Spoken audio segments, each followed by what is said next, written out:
मैं पार्वती हूँ। ये मेरी कहानी है, मेरी माँ की, मेरे भाई की। एक साधारण सी जिंदगी की और फिर एक ऐसे दुख की जो रगों में जहर बनकर उतरता गया। लेकिन उससे पहले मेरी जिंदगी पूरी तरह से सुकून में थी। हम दो बहन भाई थे, भैया मुझसे बड़े और शादीशुदा। हमारा घर छोटा था मगर उसमें सुकून बहुत था। माँ दिन भर घर संवारती और भगवान से प्रार्थना करती कि हमारे घर को कभी किसी की नजर ना लगे। हम हमेशा एक दूसरे का सहारा बने रहे। मेरी पढ़ाई पूरी हुई तो माँ तुरंत मेरे लिए रिश्ते देखना शुरू कर दी। वो चाहती थी कि मैं जल्दी से जल्दी अपने घर की हो जाऊं। फिर एक दिन उन्होंने बताया कि एक अच्छा लड़का देखा है, खानदान भी अच्छा है और वो लड़का लंदन में कारोबार करता है। इसके बाद हमारी शादी भी सादगी से हुई। विदाई के दिन माँ ने मुझे गले लगाया तो आशीर्वाद देते हुए रो रही थी।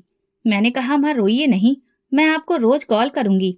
वो हंसकर बोली, जो हमेशा खुश रहना। उनका यही आशीर्वाद मेरी असली दौलत है। शादी के बाद लंदन जाना पड़ा। पति का बिजनेस वहीं था। मैंने अपने नए घर को खूब सजाया, जैसे माँ घर का ख्याल रखती थी। हर चीज में माँ की झलक नजर आती। उनके सिखाए हुए अंदाज, उनकी दी हुई सीख। मैंने अपने पति को कभी शिकायत का कोई मौका नहीं दिया। उनकी मोहब्बत नरम, सुकून देने वाली और बेहतरीन थी। लेकिन जितनी मैं बाहर से सुकून में थी, अंदर से एक चीज हमेशा खाली रही, माँ की मौजूदगी। हर रोज फोन पर उनकी आवाज सुनने को दिल चाहता, हर खुशी उनसे बांटने को जी चाहता, मगर उनकी कमी हर बार दिल की जमीन पर खामोशी की तरह छा जाती। फिर बस अचानक वो दिन, मुझे आज भी याद है, जब दोपहर का वक्त था और एक फोन आया। भैया की आवाज घबराई हुई थी, पार्वती, माँ की तबीयत ठीक नहीं है, हम उन्हें अस्पताल ले जा रहे हैं। मैंने कांपती हुई आवाज में पूछा, क्या हुआ? बस तुम प्रार्थना करो। कुछ घंटे बाद एक और फोन आया, माँ चली गई। ये सुनते ही मेरी दुनिया जैसे रुक गई। मैं सोफे पर बैठ गई, हाथों से चेहरा ढक लिया। कुछ बोला ही नहीं गया, जुबान खामोश रही और आंखों से आंसू बहते रहे। मेरे पति ने मेरे कंधे पर हाथ रखा, मगर उस वक्त किसी भी बात से सुकून नहीं मिल रहा था। मैं माँ की अंत्येष्टि में शामिल नहीं हो सकी। लंदन से वीजा और वक्त की कमी आड़े आ गई। भैया ने मुझे वीडियो कॉल पर दिखाया। माँ सफेद चादर में लिपटी हुई थी। ऐसा लग रहा था जैसे अभी अभी उठकर बोलेंगी, पार्वती, अपने पति का ध्यान रखना।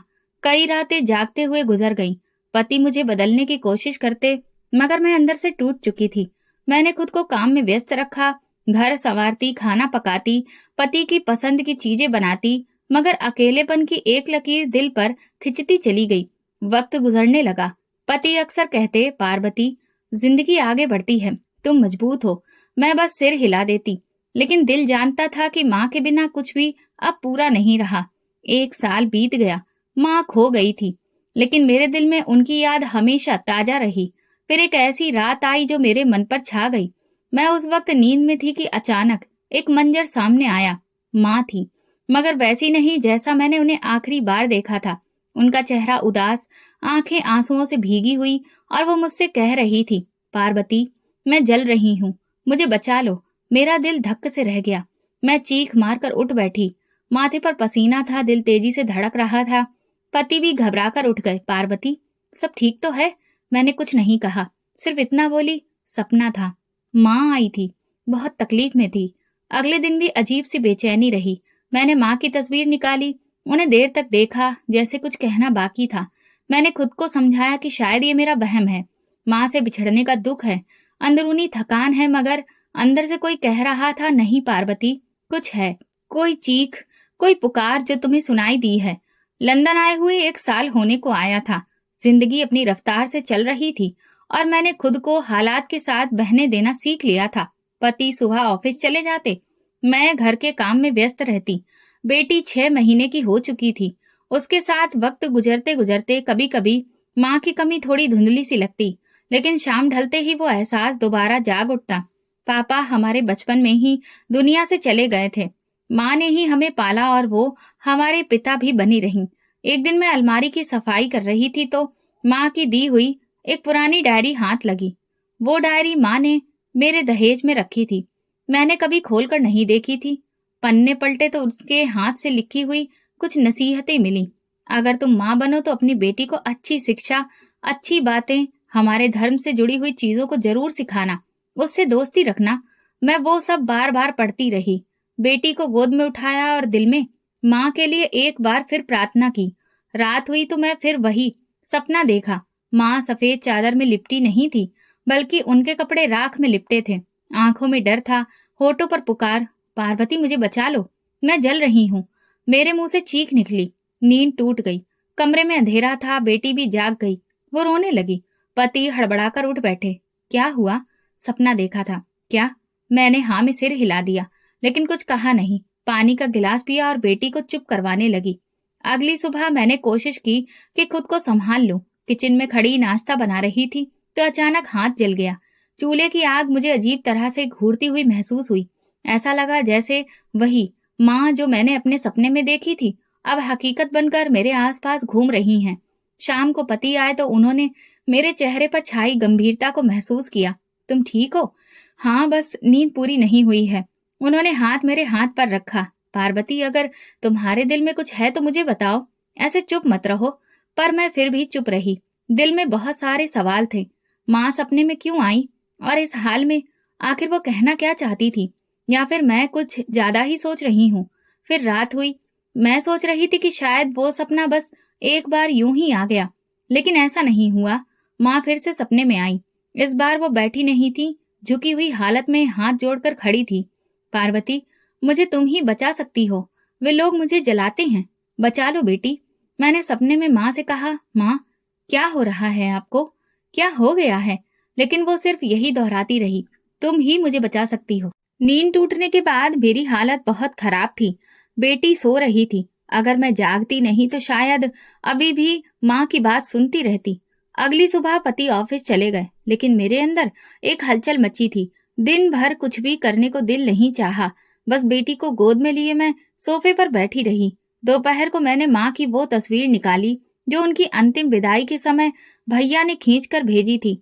मैंने उन तस्वीरों को हाथ से छुआ और कहा, क्या माँ, आपको वाकई मेरी मदद की जरूरत है?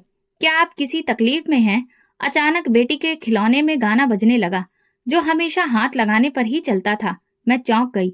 कमरे में कोई नहीं था। क्या ये भी एक इशारा था? शाम को पति आए तो मैंने बहुत हिम्मत करके बात की। मैंने सपने में माँ को देखा। वो मुझसे लगातार मदद मांग रही हैं। पति ने गहरी सांस ली। ये तुमने पहले क्यों नहीं बताया? मैं डरी हुई थी। सोचा शायद मेरी गलतफहमी हो। नहीं पार्वती, ये कोई मामूली सपना नहीं लगता। इस बारे में हमें किसी से बात करनी चाहिए। मैंने कहा, लेकिन मैं पहले खुद जानना चाहती हूँ कि माँ की तकलीफ की वजह क्या है। उस रात मैंने पहली बार महसूस किया कि ये सब सपना नहीं है। शायद कुछ ऐसा है जो अभी खुलना बाकी है। फिर अगली रात भी वही सपना, और इस बार जब मैं जागी तो आंखों में आंसू नहीं थे। एक फैसला था, किसी न किसी तरह इस सपने की आखिरी हकीकत तक जाना था। मैंने लाइट जलाई तो पति भी उठकर बैठ गए और मेरे पास आए। फिर से वही सपना आया। मैंने हाँ में सिर हिलाया। इस बार माँ ने कहा कि अगर मैं नहीं गई तो वो खत्म हो जाएंगी। पति ने कहा, यह कोई इत्तेफाक नहीं हो सकता, अब हमें जरूर किसी से बात करनी होगी। अगले दिन ही उन्होंने एक बहुत बड़े पुरोहित को कॉल किया। उनका नाम रामचंद्र शर्मा था। लंदन के मंदिर के पुरोहित थे। मेरे पति ने उन्हें सारी बात बताई कि मैं अपने सपने में क्या क्या देखती हूँ। वो सब चुपचाप सुनते रहे। फिर बोले, बेटा, सपने में किसी मरे हुए इंसान का बार बार आना और मदद मांगना ये कोई मामूली बात नहीं है। ऐसा तब होता है जब आत्मा को शांति नहीं मिल रही हो या उस पर कोई बोझ हो। लेकिन उन पर बोझ क्यों होगा? मेरी माँ तो बहुत अच्छी थी। मैंने बेचैनी से कहा, कभी कभी किसी और के कर्म का असर भी दूसरों पर पड़ जाता है। तुम्हारे घर में कौन कौन है? सिर्फ भैया और भाभी हैं। क्या तुम्हें कभी अपने भाई और भाभी से कुछ ऐसा महसूस हुआ जो तुम्हें गलत लगा हो? मैं रुक गई।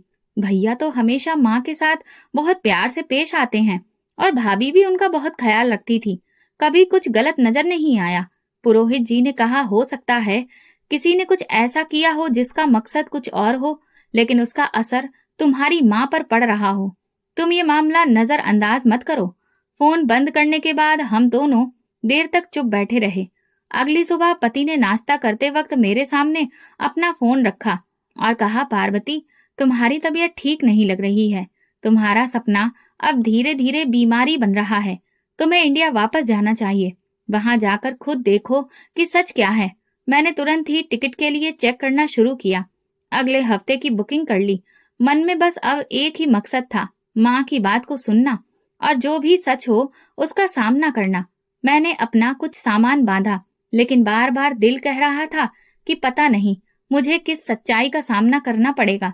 लंदन एयरपोर्ट से जाते हुए मेरे पति ने बेटी को गोद में लिया और मुझे देखते हुए बोले, हमेशा याद रखना, सच्चाई जो भी हो तुम्हें हमेशा मजबूत बनकर रहना है।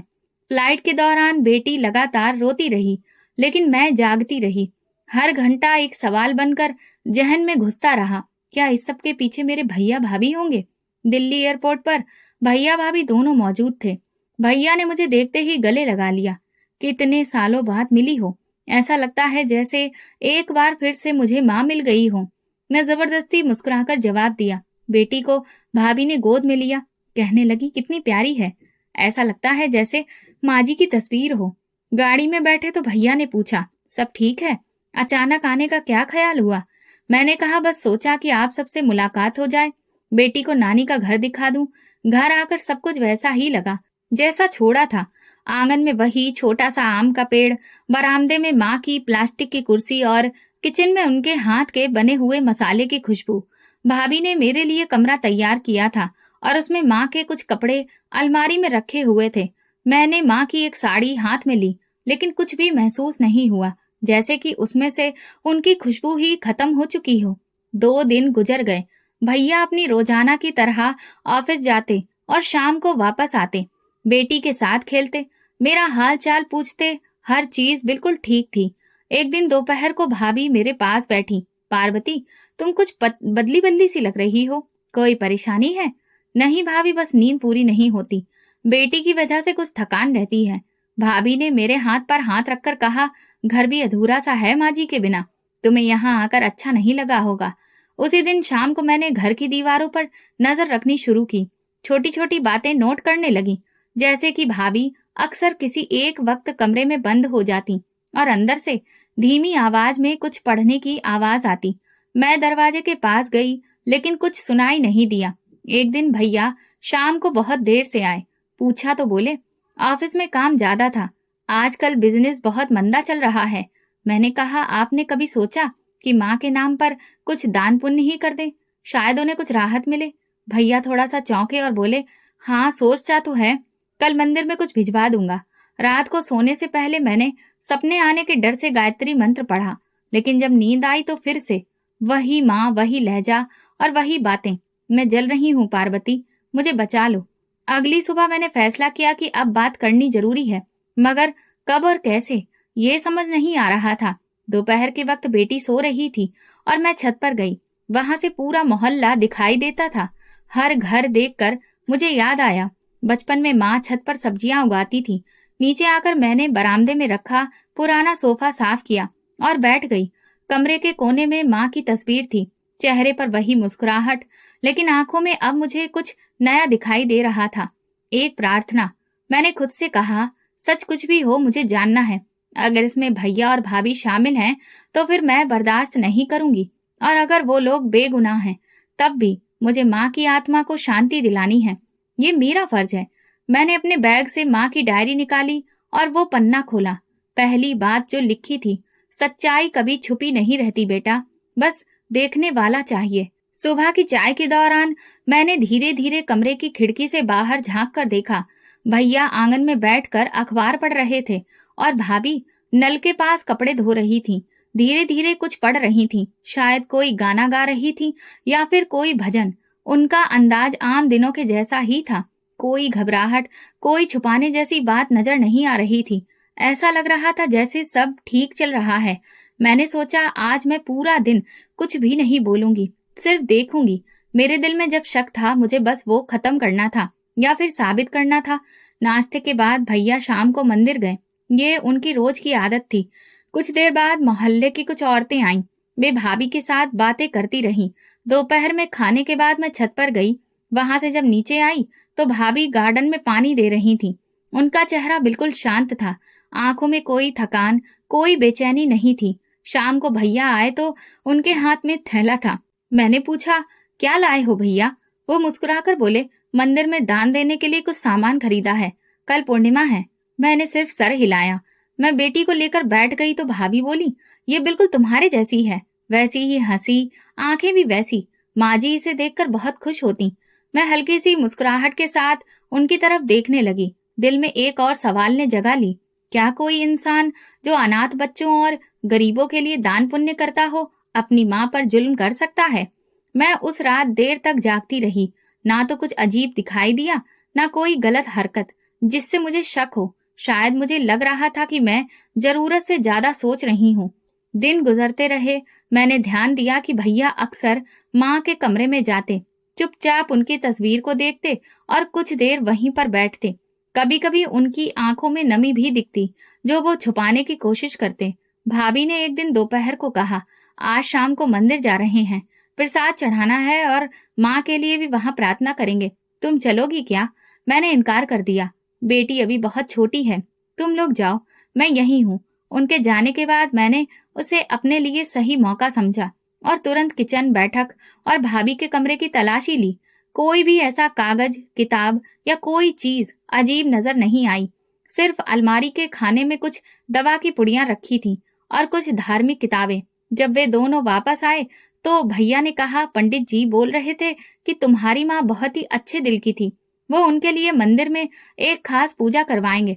वो रात सुकून से गुजरी। सुबह के वक्त किचन में जाकर मैंने चाय बनाई और सोचा शायद मुझे वापस जाने की तैयारी कर लेनी चाहिए, क्योंकि 1 महीना पूरा होने को आया था और सिवाय सपनों के मुझे अब तक कुछ भी ऐसा नहीं मिला जिस पर शक किया जा सके। मैंने खुद को समझा लिया कि ये सब जो भी मैं सपनों में देख रही हूँ, वो शायद मेरे अंदर जो बेचैनी भरी पड़ी है उसका ही आईना है। भैया, भाभी का अंदाज, उनका रहन सहन, सब कुछ इस बात की गवाही दे रहा था कि वे लोग अच्छे हैं। भैया नाश्ता कर रहे थे तो मैंने उनसे कहा, मेरा ख्याल है कि आप अगले हफ्ते की फ्लाइट की टिकट ले लो। लंदन में भी काफी काम अटका हुआ है, बेटी को भी अब आराम चाहिए। भैया ने एक पल रुककर मेरी तरफ देखा और बोले, तुम्हारी मर्जी, लेकिन अगर तुम चाहो तो और रुक सकती हो। मैंने कहा, हाँ, मगर अब वहां भी कुछ जिम्मेदारियां हैं। दोपहर में भाभी मोहल्ले के 2 बच्चों को पढ़ा रही थी, मैं बेटी को झूला झुला रही थी। थोड़ी देर बाद वे बच्चे चले गए। जब मैंने भाभी से कहा, आप बहुत अच्छी हैं, बच्चों के साथ कितने प्यार से पेश आती हैं, ऐसा हर कोई नहीं कर सकता, तो वो बोली, ये सब मैंने माँ जी से ही सीखा है। वो कहती थी कि अपनी अच्छाई को अपनी आदत बना लो, नहीं तो इंसान अपना दिल सख्त कब कर लेता है उसे खुद पता नहीं चलता। ऐसा जवाब सुनकर मेरे दिल में सुकून आ गया। अगर अच्छा व्यवहार वाकई में उनकी आदत थी तो फिर शक की कोई गुंजाइश ही नहीं बचती। उसी शाम मैं कमरे में बैठकर वापसी की फ्लाइट का शेड्यूल चेक कर रही थी। अगले हफ्ते की फ्लाइट थी। मैंने तुरंत टिकट बुक कर ली और अपने पति को भी बता दिया। उन्होंने कहा, अब तुम्हारा दिल संतुष्ट है? मैंने कहा, हाँ, लगता है जो कुछ भी मुझे दिखता था वो शायद मेरे जहन पर पड़े दबाव का नतीजा था। भैया और भाभी पर अब शक करने की भी कोई वजह नहीं बची। पति ने कहा, बस तुम खुश रहो। अगले दिन मैं माँ के कमरे में गई। उनकी तस्वीर के सामने बैठी थी। दिल में एक अजीब सी थकान थी, जैसे कोई लंबा सफर पूरा हो गया हो। मैंने आंखें बंद कर माँ को याद किया। मैंने कहा, जो कुछ भी मैंने किया आपके सुकून के लिए किया। अगर आप मुझसे खुश हैं तो एक बार मेरे सपने में आकर कह दीजिए। उसी रात भैया ने बैठक में बैठकर पुरानी तस्वीरें निकाली। हम सब मिलकर एल्बम देखने लगे। माँ की जवानी की तस्वीरें, दिवाली, होली के पुराने दिन और वो दिन जब माँ की अंतिम विदाई हो रही थी। भैया एक तस्वीर पर आकर रो पड़े। वो माँ के साथ एक बड़े मंदिर के बाहर की तस्वीर थी। उन्होंने कहा, ये दिन मैं कभी नहीं भूलूंगा। माँ ने मुझसे कहा था, बेटा कभी किसी का दिल मत दुखाना। मैंने कहा, वो बातें अभी भी हमारे साथ हैं। तस्वीरें देखते देखते रात हो गई। सब लोग अपने कमरों में चले गए। मैं बेटी को सुलाकर खुद भी लेट गई, लेकिन नींद आंखों से कोसों दूर थी। दिल अब कुछ सुकून महसूस कर रहा था, लेकिन एक अधूरा सा सवाल अंदर कहीं घूम रहा था। रात करीब 2 बजे अचानक मेरी आंख खुल गई। कमरा शांत था, बेटी सो रही थी। मैंने घड़ी देखी, फिर कमरे से बाहर निकली। आंगन में आकर सामने पेड़ को देखा। हवा बिल्कुल बंद थी, लेकिन पेड़ की शाखाएं थोड़ी हिल रही थीं, जैसे कोई उन्हें धीरे धीरे छू रहा हो। मैं वापस कमरे में आकर बिस्तर पर लेट गई और आंखें बंद कर ली। फिर वही सपना माँ। इस बार वो चुप थी, ना कोई चीख, ना कोई फरियाद। बस जमीन पर बैठी मुझे देख रही थी। उनकी आंखों में ऐसा सवाल था जैसे जुबान बंद हो।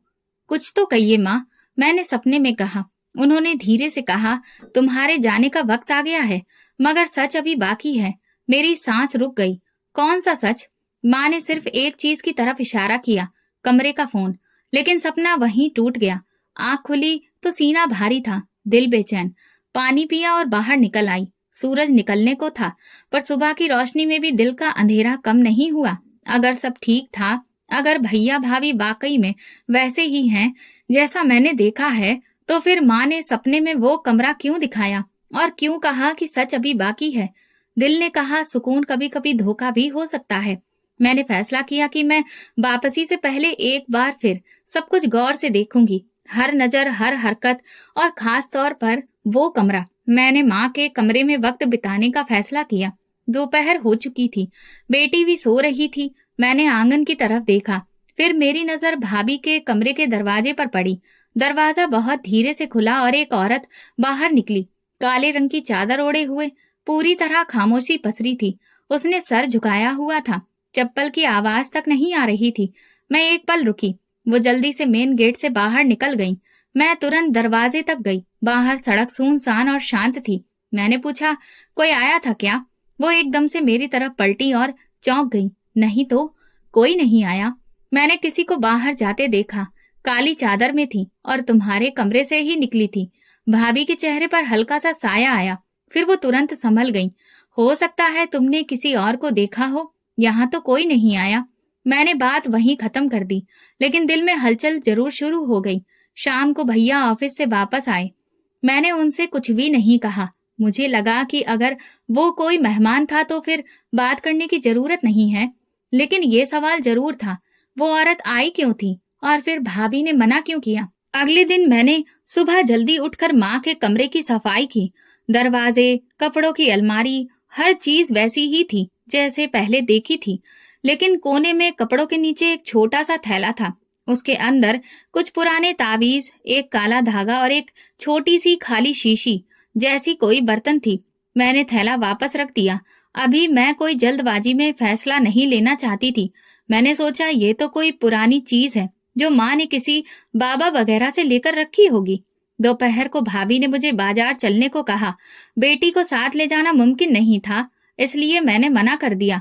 फिर वो अकेली चली गई। उनके जाते ही मैंने दोबारा उनके कमरे की ओर रुख किया। दरवाजा अंदर से बंद नहीं था। कमरे में हल्की सी खुशबू फैली थी। अलमारी खुली थी। अंदर कुछ पुरानी किताबें और एक लाल रंग की फाइल रखी थी। फाइल खोली तो उसमें कुछ नक्शे और एक इंसान की तस्वीर चिपकी हुई थी। उस तस्वीर पर तारीख 28 फरवरी। मैंने वो तस्वीर ध्यान से देखी। वो इंसान मुझे जाना पहचाना नहीं लगा।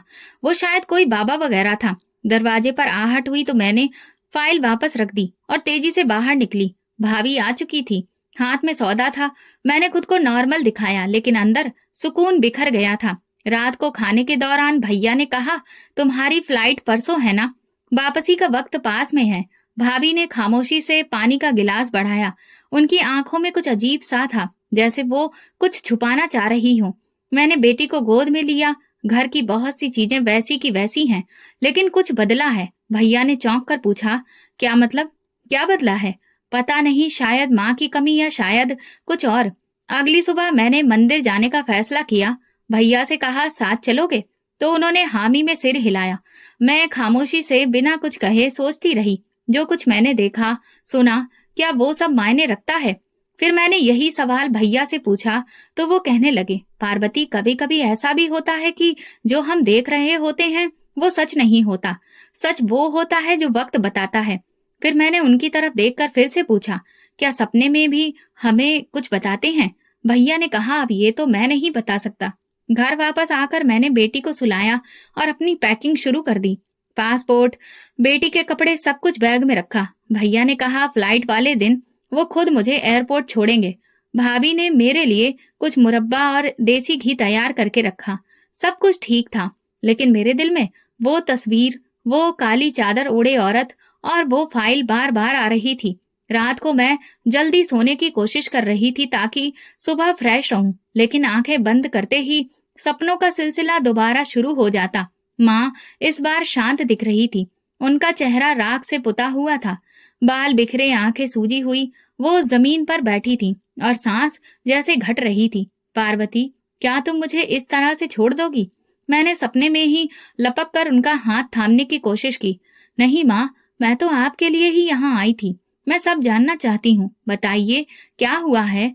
माँ ने मेरे हाथ झटक दिए। तुम सिर्फ देखती रही और चली जा रही हो, मेरे लिए कुछ भी नहीं किया। इस पल सपने में उनके पीछे एक साया आया, काले कपड़ों में लिपटा हुआ, जो धीरे धीरे उनके आसपास घूम रहा था। माँ की चीख निकली और सपना एक झटके से टूट गया। मैं बिस्तर पर रोती रही। बेटी मेरे बगल में सो रही थी।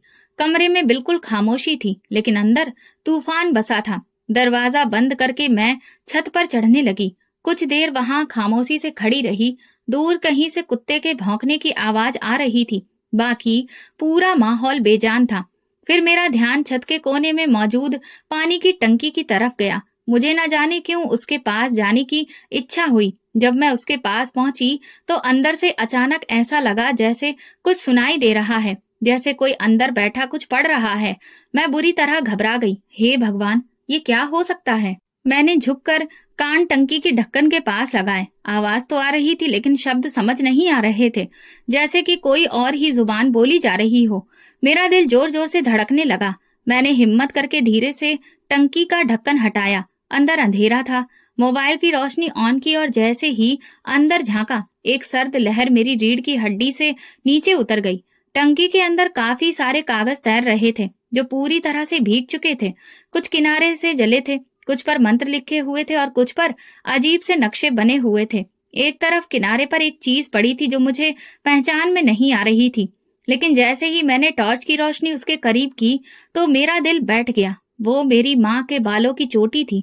मैं घबराकर पीछे हटी, ढक्कन दोबारा बंद किया और दीवार से टेक लगाकर ठीक से सांस लेने की कोशिश करने लगी। ये क्या हो रहा है? मेरे मन में जैसे सब कुछ एक साथ आने लगा। वो फाइल, वो औरत, भाभी का इनकार करना, माँ का सपना और अब वो टंकी। मैं बहुत देर छत पर बैठी रही और हर चीज को एक एक करके जोड़ने की कोशिश करती रही। जो सुकून मुझे नजर आ रहा था वो सिर्फ एक दिखावा था, एक ऐसा पर्दा जिसके पीछे भयंकर हकीकत छुपी थी। नीचे उतरकर मैं कमरे में आई। बेटी जाग चुकी थी और रोने लगी। मैंने उसे गोद में लिया और तभी कदमों से मैं चलते हुए बैठक में चली गई। कमरे में लाइट बंद थी, सिर्फ टेबल लैंप रोशन किया हुआ था। मैंने अपनी डायरी खोल ली। कल की फ्लाइट से पहले मुझे सब कुछ जानना है। सुबह तड़के ही मैं जाकर दोबारा टंकी में देखने लगी। ढक्कन बंद था। अभी आखिरी दिन बाकी था और मैं जानती थी कि उस दिन का सूरज कुछ ऐसा लेकर आएगा जिससे शायद सारी कहानी खुल जाएगी। बेटी को मैंने नहलाया, नाश्ता कराया और खुद चुपचाप किचन में व्यस्त हो गई। अंदर कुछ धड़क रहा था, लेकिन चेहरे पर सुकून दिख रहा था। भैया ऑफिस जाने के लिए तैयार हुए। दरवाजे से निकलते वक्त बोले, कल वापसी है, कुछ सामान रह गया हो तो बता देना। सब हो गया है भैया, मैंने कहा। भाभी ने मुस्कुराकर नाश्ते में साथ दिया। आज दोपहर को माँ जी के कमरे की थोड़ी सफाई करूंगी। अगर तुम्हें कुछ चीज याद के तौर पर रखनी हो तो बता देना। मैं सादगी से मुस्कुराई, लेकिन दिल में एक सवाल बार बार उभरता रहा। वो क्यों माँ के कमरे में जा रही हैं? सफाई तो पहले भी हो चुकी है, आज ही क्यों? दोपहर को बेटी सो गई। मैं कमरे में बैठकर कुछ कागज देखने लगी, लेकिन असल में कान दरवाजे की तरफ लगे थे। आंगन से आहट आई। मैं दबे कदम बाहर निकली और अम्मा के कमरे की तरफ बढ़ गई। दरवाजा आधा खुला था। भाभी अंदर ही थी। अलमारी खुली हुई थी और वो कागजों को पलटकर देख रही थी। मैं चुपचाप उनकी हर एक हरकत देख रही थी। उनके हाथ में एक पुराना लिफाफा था, जिसमें से वो एक तस्वीर निकालकर ध्यान से देख रही थी। अचानक उनके हाथ से तस्वीर छूटी और जमीन पर गिर गई। मैं तुरंत दरवाजे पर आ गई। आप क्या ढूंढ रही हैं भाभी? वो चौंक कर तेजी से तस्वीर उठाने लगी। मैं आगे बढ़ी और उनके हाथ से वो तस्वीर ले ली। वो माँ की तस्वीर थी, लेकिन आधी जली हुई। एक तरफ से जलकर राख हो चुकी थी और दूसरी तरफ चेहरा साफ नजर आ रहा था। ये क्या है? मेरी आवाज में कठोरता थी। भाभी की आवाज में घबराहट थी। कुछ नहीं, मैं सफाई कर रही थी। शायद पुरानी चीजों में रख दी गई हो, लेकिन ये जली कैसे? मैंने आंखों में आंखें डालकर सवाल किया। पता नहीं, शायद किसी वक्त गलती से जल गई होगी। कौन कौन सी गलतियां हैं करने के बाद भी। माँ की चोटी अपने आप ही निकलकर पानी की टंकी में पहुंच जाती है। गलती से तंत्र मंत्र के कागज कौन टंकी में डालता है? मेरा लहजा अब थरथरा रहा था। आवाज बुलंद थी। भाभी के हाथ कांपने लगे। पार्वती, तुम ये क्या कह रही हो? जो तुम जानती हो मैं वही पूछ रही हूँ। तुम्हारे कमरे से निकली हुई वो औरत, तुम्हारे पास रखी वो फाइल और अब ये तस्वीर, माँ को इस मुसीबत में तुमने ही डाला है ना? इससे पहले कि वो कुछ बोलती, पीछे से भाई की आवाज आई, क्या हो रहा है यहाँ? मैंने माँ की जली तस्वीर उनके सामने की। अब आप बताइए ये सब क्या है? भैया ने तस्वीर देखी और जैसे पैरों तले जमीन निकल गई। वो देर तक तस्वीर को देखते रहे। मैंने कहा मैं चली जाऊंगी, लेकिन इस बार कुछ छूटेगा नहीं, सब जान कर जाऊंगी। भाभी की आंखों में आंसू आने लगे। वो कुछ कहना चाहती थी लेकिन जुबान बंद थी। अब मुझे वो सब सुनना है जो तुम लोग छुपा रहे हो। मेरी माँ ने मुझे पुकारा है, वो सुकून में नहीं है। अगर ये सब तुम लोगों की करनी का नतीजा है तो आज से पर्दा उठेगा। मैं वापस अपने कमरे में आई हूँ, दरवाजा बंद कर लिया। अंदर बैठकर तस्वीर को हाथ में लिए देखती रही। उसके जले किनारे मुझसे कुछ कह रहे थे। अगले दिन वापस जाने का दिन था। मैंने वो तस्वीर अपने बैग में रख ली। नाश्ता करने के बाद मैं, भैया और भाभी दोनों को माँ के कमरे में बुलाया। दरवाजा बंद करके चुपचाप उनकी तरफ देखा। भैया सोफे पर बैठे थे और भाभी उनके बराबर में। मैंने दराज से तस्वीर निकाली और उनके सामने रख दी। अब बात खत्म हो चुकी है। मैं सब जानती हूँ टंकी में क्या है, ये तस्वीर क्यों जली और माँ को सपनों में क्या कहते हुए देखती हूँ। तुम दोनों अगर अब भी कुछ छुपाओगे तो याद रखो, मैं ये सच दबने नहीं दूंगी। भैया हैरत से भाभी की तरफ देख रहे थे। फिर वो मुझसे बोले, पार्वती, तुम्हें कोई गलत फहमी हुई है। मैं खुद तुम्हारी भाभी से पूछ चुका हूँ, लेकिन वो कह रही है कि ये सब गलत इल्जाम है। ये सारे सपने तुम्हारे वहम हो सकते हैं। वहम? मैं चिल्लाकर बोली, क्या माँ की चोटी भी मेरे वहम का हिस्सा है? वो काली चादर वाली औरत, ये सब क्या है? भाभी ने धीरे से कहा, तुमने वो टंकी कब खोली? मैंने कहा, आपको इससे क्या मतलब? कमरे में खामोशी छा गई। भाभी के चेहरे पर हवाइयां उड़ने लगीं। भैया भी हैरान खड़े थे। मेरी बात सुनने के बाद बेबी छत पर गए और शायद दोनों ने वही देखा जो मैंने देखा था। जब वे लौट कर आए तो उनका चेहरा लटका हुआ था। मैंने कहा, माँ ने तुम्हें पाला, मुश्किल से, मेहनत से और इज्जत से, और तुम लोगों ने उनका सुकून छीन लिया। भाभी ने तुरंत कहा, मैंने औलाद के लिए ये सब किया। मेरे पूरे शरीर में लहर दौड़ गई। मैंने फिर पूछा, क्या किया? भाभी की आवाज में कपकपाहट का डर था। दरअसल मेरी माँ ने एक बहुत अच्छे बाबा के बारे में बताया था। वो बहुत चमत्कारी था। उन्होंने कहा था कि उसके पास कुछ ऐसे मंत्रों की शक्ति है जिससे वो मेरी सूनी गोद को भर देगा। शुरू में मैं तैयार नहीं थी, लेकिन फिर मजबूर हो गई। हम 10 साल से औलाद के लिए प्रार्थना कर रहे थे। हर दरवाजा खटखटाया, दवा दुआ सब किया, कुछ नहीं हुआ। जब हम उस बाबा के पास पहुंचे तो उसने कहा कि ये सब मामूली दुआओं से मुमकिन नहीं है, तुम्हें कुछ खास करना होगा। इसलिए मैं बेबस हो गई। पहले सोचा कि तुम्हारे भाई को बताऊं, लेकिन फिर डर गई। इसलिए मैं अकेले ही ये सब करने का ठान बैठी। मैंने गुस्से से कहा, खास का मतलब क्या है? भाभी ने कहा, बाबा ने कहा था कि जो औरत दुनिया से जा चुकी हो, जो बहुत अच्छी हो, उसके ही अंश से पहला बच्चा बेटा होगा।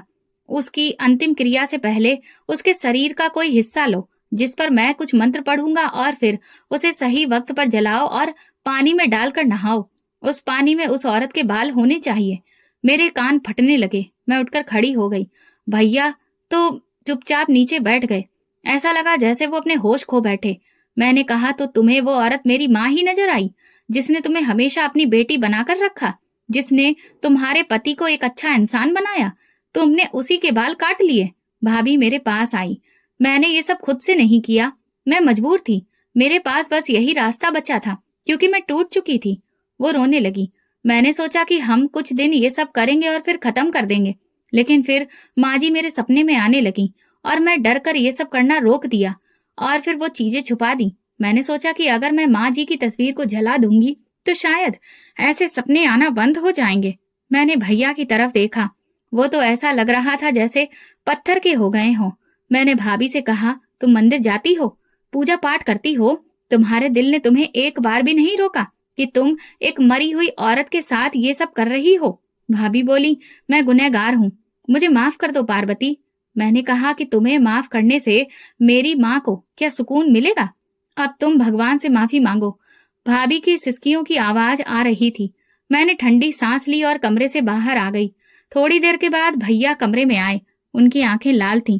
मैंने भैया से कहा, याद है भैया, माँ कहती थी कि भगवान हमारी परीक्षा लेता है।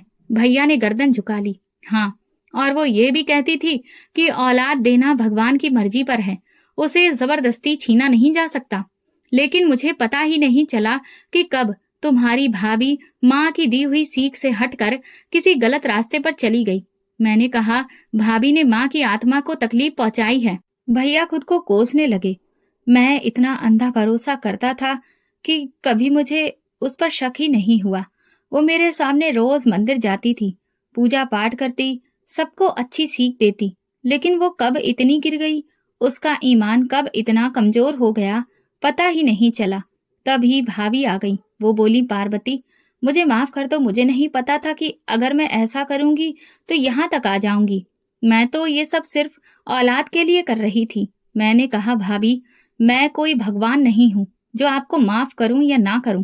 भाभी रोते हुए जमीन पर बैठ गईं। मैंने माँ जी के साथ जुल्म किया है, भगवान मेरे गुनाहों को नहीं बख्शेगा। भैया ने गहरी सांस ली और फिर उनके सामने आकर खड़े हो गए। जो औरत मेरी माँ के मरने के बाद उन्हें सुकून ना लेने दे, मैं अब उसके साथ एक दिन भी नहीं गुजार सकता। मैं सोच चुका हूँ, तुम्हारे और मेरे बीच अब कुछ भी बाकी नहीं रहेगा। मैं तुम्हें तलाक दूंगा। भाभी कहने लगी, ऐसा मत करो, मैं जानती हूँ मैंने गलत किया, मैंने सब कुछ खत्म कर दिया। वो जो जादू टोना मैं करती थी उसका मुझसे कोई रिश्ता नहीं। भैया ने कहा, लेकिन अब तो जो होना था वो हो चुका। माँ की आत्मा को जो तकलीफ मिली थी वो मिल चुकी। मैं एक पति के तौर पर नाकाम हो चुका हूँ, अब एक बेटा बनकर शायद कुछ बचा सकूं। भैया ने अपना फैसला सुना दिया। कमरे में खामोशी छा गई। मैंने देखा कि भाभी की आंखों से सारा गुरूर बह चुका था।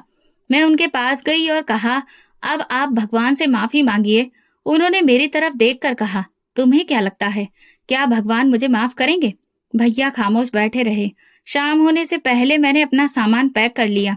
फ्लाइट एक दिन के बाद की बुक कर ली थी, लेकिन दिल वो तो बहुत पहले ही पैक हो चुका था।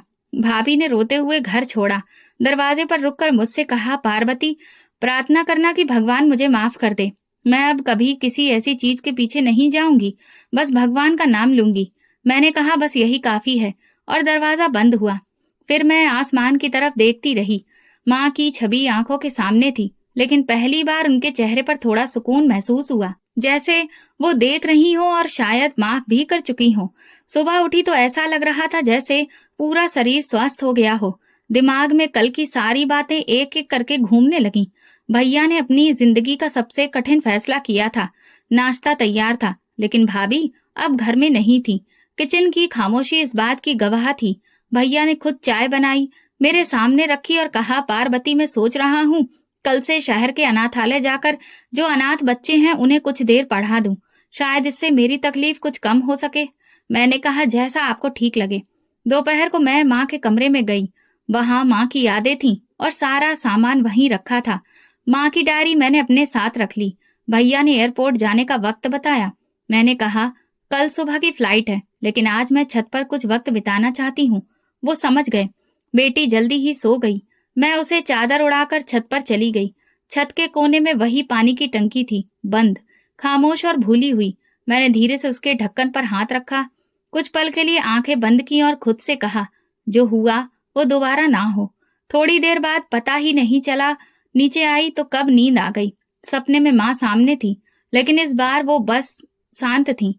अब तक वो रोती हुई, जली हुई, बेचैन आती थी। इस बार वो बिल्कुल शांत थी। सफेद कपड़ों में चेहरा चमक रहा था, आंखों में सुकून था।